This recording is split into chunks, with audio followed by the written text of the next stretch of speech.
സങ്കീർത്തനം 135.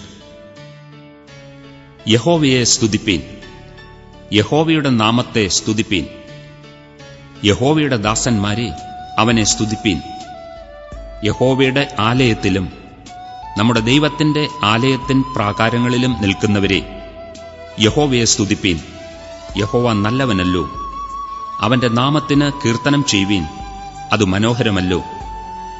യഹോവ യാക്കോബിനെ തനിക്കായിട്ടും ഇസ്രയേലിനെ തന്റെ നിക്ഷേപമായിട്ടും തെരഞ്ഞെടുത്തിരിക്കുന്നു.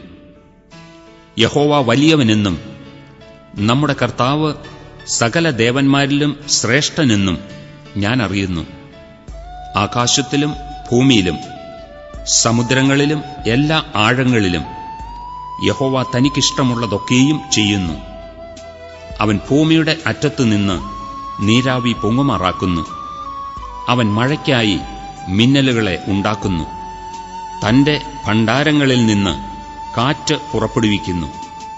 അവൻ മിസ്രയീമിലെ കടിഞ്ഞൂലുകളെ, മനുഷ്യരെയും മൃഗങ്ങളെയും ഒരുപോലെ സംഹരിച്ചു. മിസ്രയീമേ, നിന്റെ മധ്യേ അവൻ ഫറവോന്റെ മേലും അവന്റെ സകല ഭൃത്യന്മാരുടെ മേലും അടയാളങ്ങളും അത്ഭുതങ്ങളും അയച്ചു.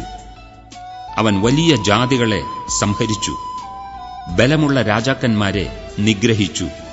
അമ്മോന്യരുടെ രാജാവായ സീഹോനെയും ബാശാൻ രാജാവായ ഓഗിനെയും സകല കനാന്യ രാജ്യങ്ങളെയും തന്നെ. അവരുടെ ദേശത്തെ അവൻ അവകാശമായിട്ട് തന്റെ ജനമായ ഇസ്രയേലിന് അവകാശമായിട്ട് കൊടുത്തു.